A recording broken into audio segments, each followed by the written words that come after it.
Hey all, catching up on war videos. This is the second one of the season, and fun fact, this one was planned almost entirely by my co-officer Na, who it's now public, also works at Kabam with me. Really appreciate that.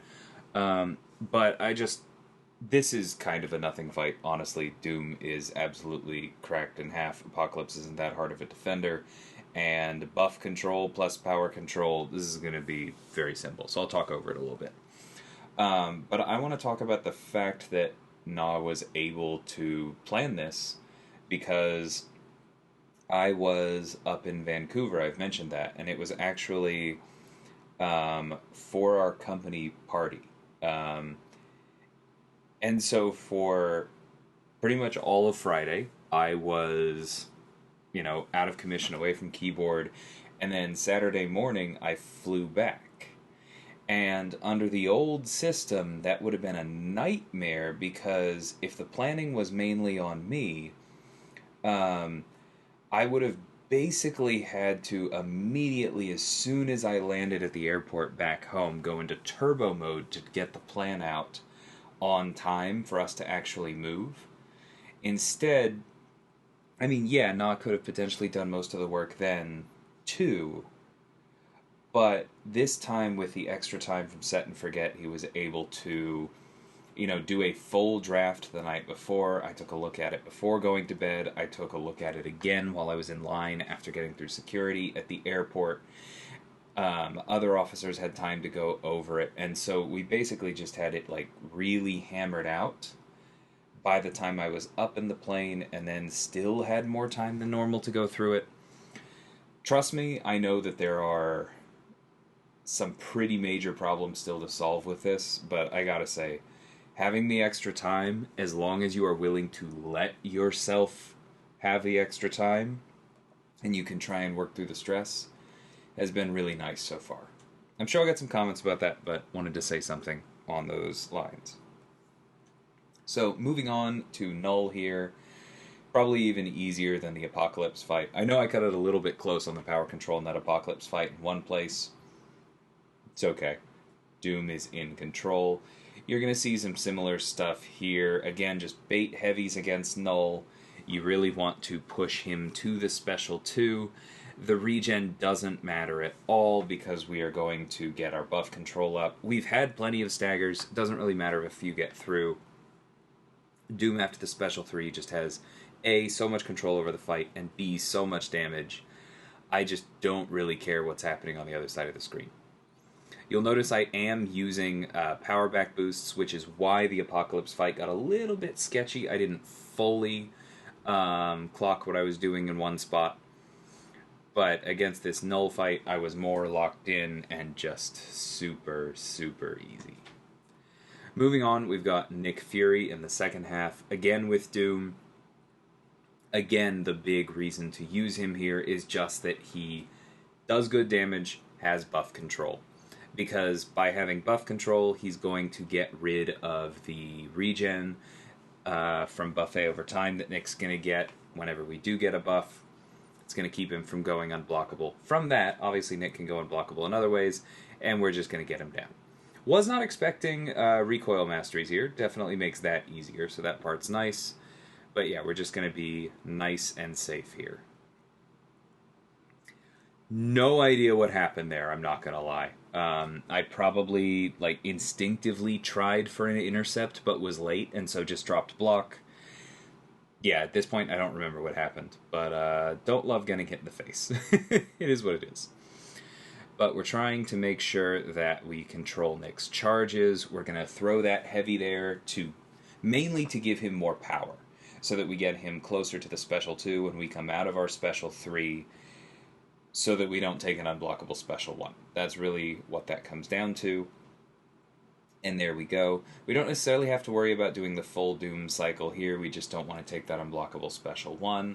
I block here because I'm trying to get back up to 3 bars on time, and there we go. So we throw this. We know he's going to go into Second Life. He's going to go stun immune. We're not going to do the cycle, but now we have... actually, Did I even get the Fury, or am I just talking through this? No, both times I didn't bother dexing. See, that's the funny part, is that Doom is doing this fight this well without either of his Furies. Oh, that's really funny in hindsight. Yeah, it's been a few days since I've done this.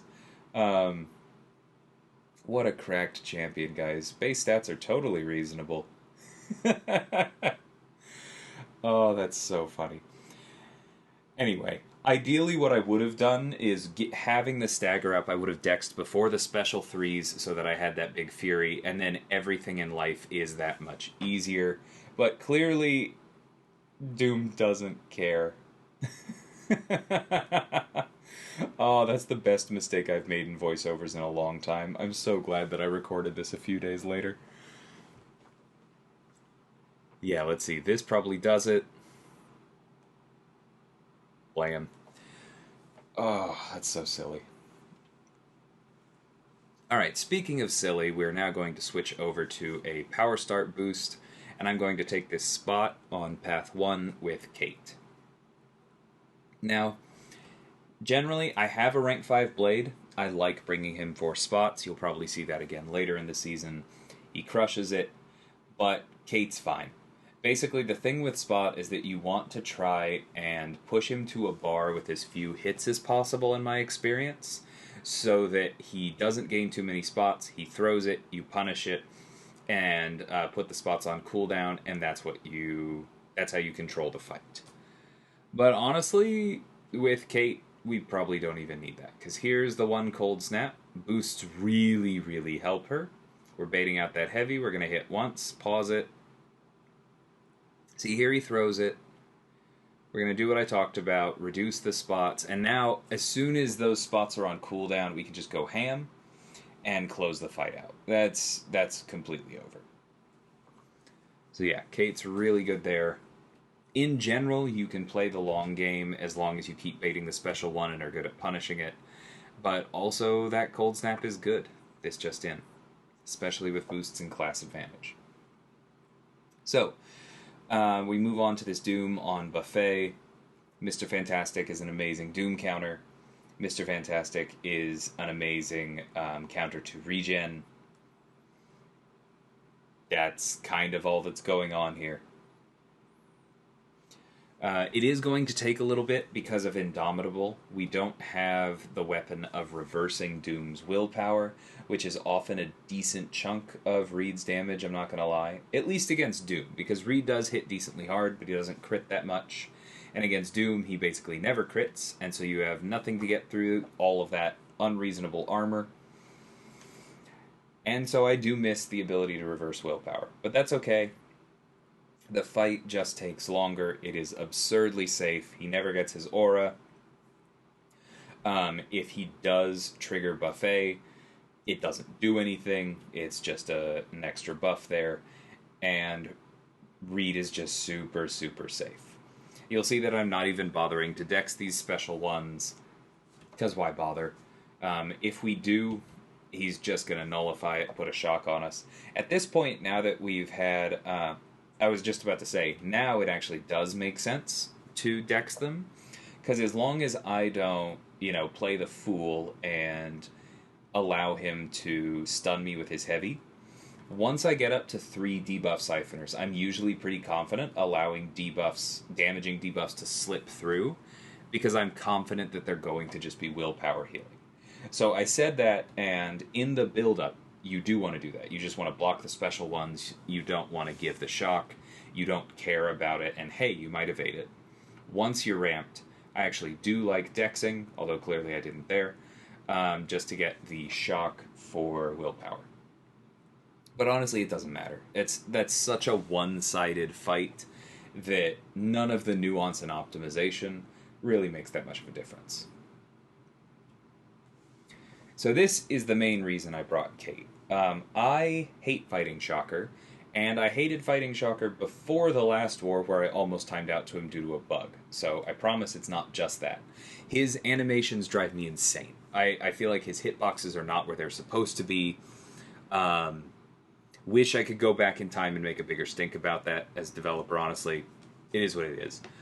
But because one of the things that you want to do against Shocker is intercept, which Kate is very good at with her riposte, and one of his primary threats is auto-blocking specials, which Kate doesn't care about because of that true accuracy. Thank you to my teammate who suggested she have that on her specials. She is just really, really good for this. I don't really care about him throwing these specials. I do care about that, but that's... oh, that's so funny. Yeah, I just should have not gone for the heavy. Like, Kate saved me there by getting out of the stun. Another reason why she's great for this fight. But then Shocker reduces the duration of even passive stuns, so that was dumb of me. I shouldn't have gone for the heavy. But you're just getting, like, a lot of really clear illustrations here why Kate is so good for this fight, why she's so good for Shocker. Doesn't really mind if she gets hit from time to time because it's so easy to reduce his charges and just get rid of most of the threats there. And that was my war. We did end up winning this one pretty cleanly. I think BG3 dropped 2 here, but I think both of the other battle groups got donuts. So, really nice second war from us. Our war rating's still pretty high, so I'm sure we're going to have a bunch of tough ones in a row here. But until the next one, thank you all so much for watching, and take care.